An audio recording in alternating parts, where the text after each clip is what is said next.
Hello everyone, welcome to Paulogia, and today we have another episode of Ham and Egg News. Well, good afternoon. President's Day today, February 20th, 2017. Now, before we do our Answers News, I'm always told to speak about a minute of gibberish so people get the notification. And If you ever need to fill time with gibberish, I know one particularly prolific Twitter feed that would definitely pass for white noise. Hey, today's President's Day, so they're probably, who knows where they are. Listen, the only reason I even tuned in on Holiday Monday was to listen to Ken moan and wail over the shock and delight of the media at the Ark Encounter's new diorama that depicts gladiator-style fights, pitting giants against humans and dinosaurs, as obviously was happening in Noah's day. Instead, he did a bit of a misdirect, giggling about insulting headlines from a few years ago. Ken Ham, aliens are going to hell. Okay, this one. How do they jump to that? Aliens are going to hell? Aliens are going to hell, so just stop looking for them. This one. It really does. It really says that. This one on Salon.com. Ken Ham wants to end the US space program because the aliens are all going to hell. I mean, they actually said this. Oh my goodness, that was a camera move. That was the very first camera move in the history of your show.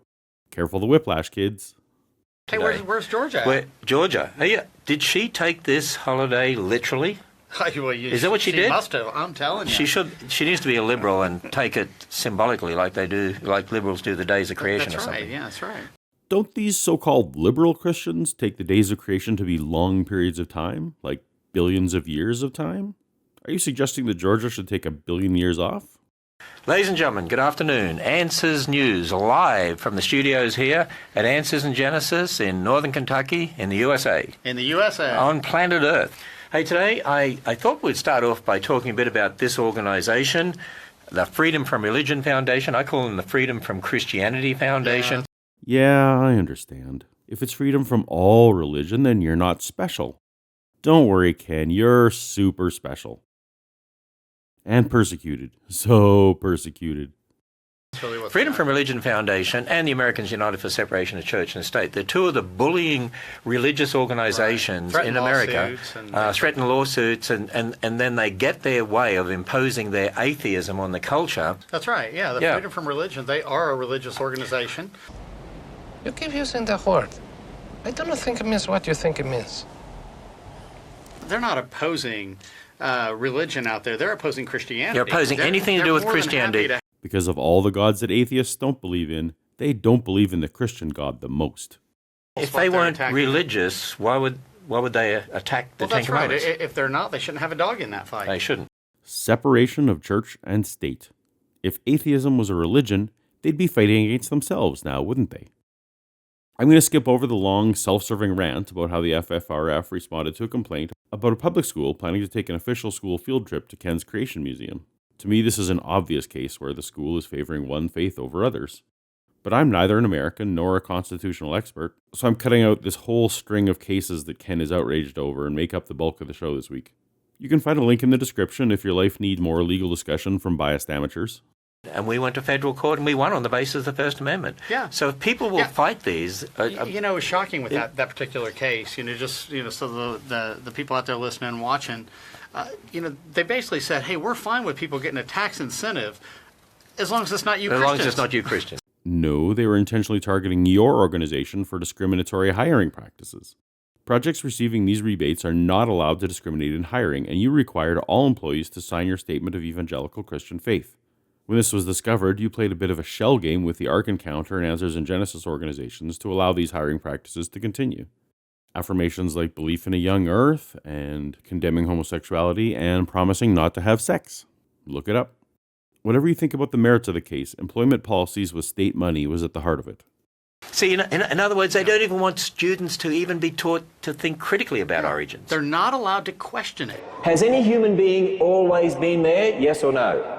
No. Has any scientist always been there? No. Who's the only one who's always been there? God. Who knows everything?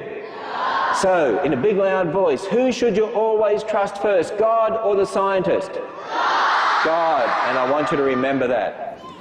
My opinion is that Christian schools should teach more evolution to the kids than evolutionists teach, because the more you know about it, as long as they teach it in the right way, teach what's wrong with it. Yeah.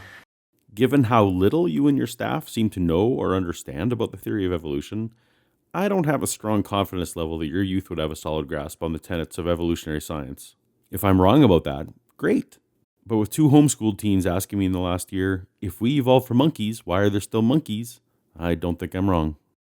And that is that, we forgot to tell people who we are at the beginning of this broadcast. This is Ken Ham. Yeah, this is Bodie Hodge. All right. Okay. Now, this next one, this is going to surprise you. Melania, is that how you pronounce that? Melania Trump? Okay, this story is why I'm bothering to respond at all this week.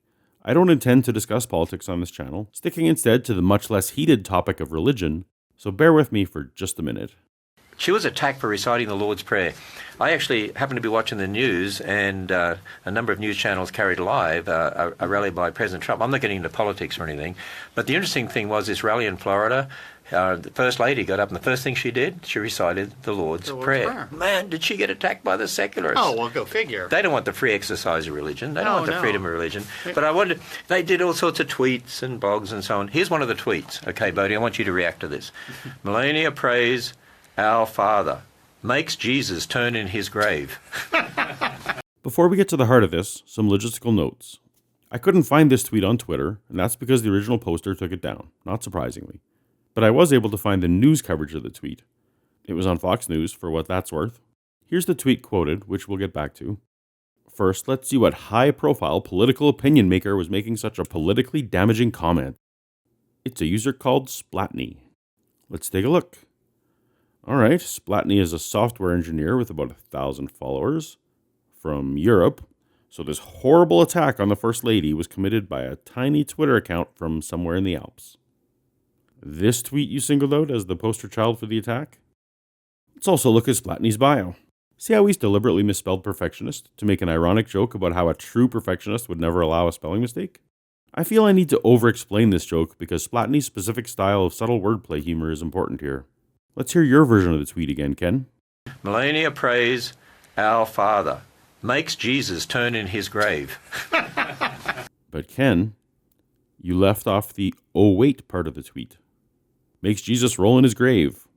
Oh wait. Jesus turn in his grave? What grave? Do these people know anything about Christianity at all? I know. Yeah, he's sitting on the throne right now. Guys. The "oh wait" is the punchline of the joke. Splatney totally knows and understands, maybe even fully believes, that the Jesus story says that Jesus is not in the grave. The joke actually requires that both the teller and the listener understand the story for it to be funny. The "oh wait" is acknowledgement that grave rolling is not something Jesus can do. Something the omnipotent being can't do.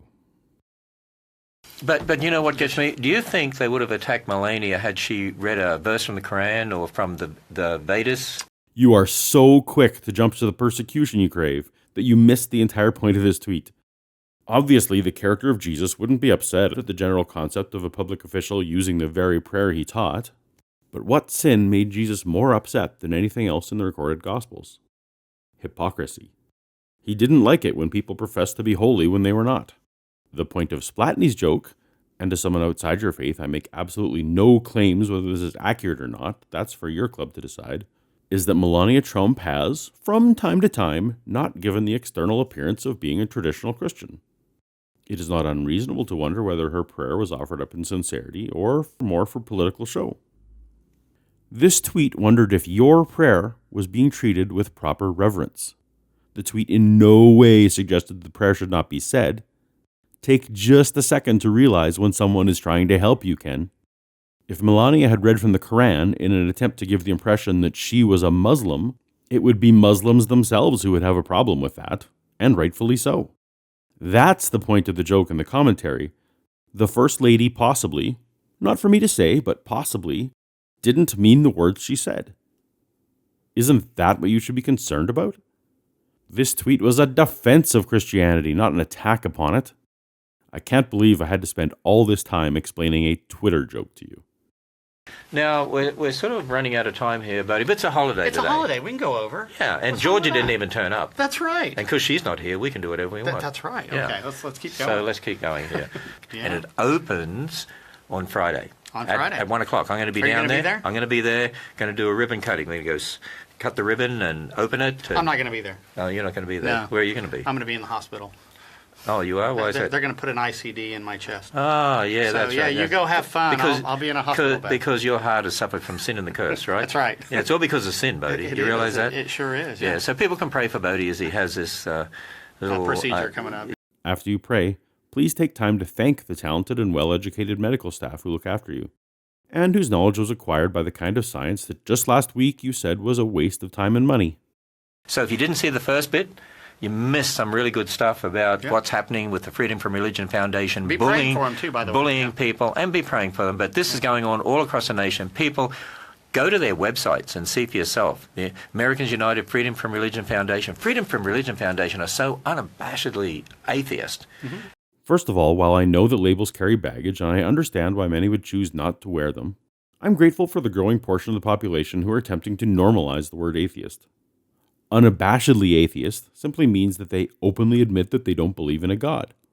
Though I know you like to use the word like it's synonymous with boogeyman. Baba Yaga. Second, you oppose the separation of church and state because it is Christianity that holds favored status in the United States, at least currently. But you can be sure that at some point in the future there'll be proponents of Islam and the Quran being taught in public schools and posted in public courthouses. Where will you be then, Ken? Standing up for Muslim influence in our government? Somehow I doubt it. People have much more freedom than what they realize. Just read the First Amendment and you'll see that. I definitely agree, especially if you look back at your last show on Christian persecution and deaths around the world. American Christians have it pretty good. For example, you're free to build a giant boat that isn't a boat. You're free to attend worship services of your choosing 7 days a week. You can put up nativity scenes on your lawn, walk around with a Bible in your hand, and not fear for a second that you'll be put in jail. Though when I was growing up, the sudden removal of those rights was a common fantasy scenario for youth group leaders. So I think we should end there. Wonder if George is still watching. You know, I don't know. I don't know. But anyway, George. George is here. Look at George, that. is she All still right. watching? Yay. Okay. Look at that. We need to say something nice about her. Yeah. Really? Yeah. About Georgia? You're humanizing Georgia Purdom and making me feel empathy for her. Stop it. I much prefer my view that she's the robot from Small Wonder, all grown up. The cake is almost done. 5, 4, 3, 2, 1. We can just have fun with it. You can have fun with it. That's right. Okay. And that's where we stop on this edition of Ham and Egg News. Please take a moment to give me a thumbs up or a thumbs down just to let me know what you thought. If you disagree with me on anything, please leave me a note in the comments. And if you want to be notified when I post new videos, please click that subscribe button. Looking forward to getting back to NASA next episode. Later.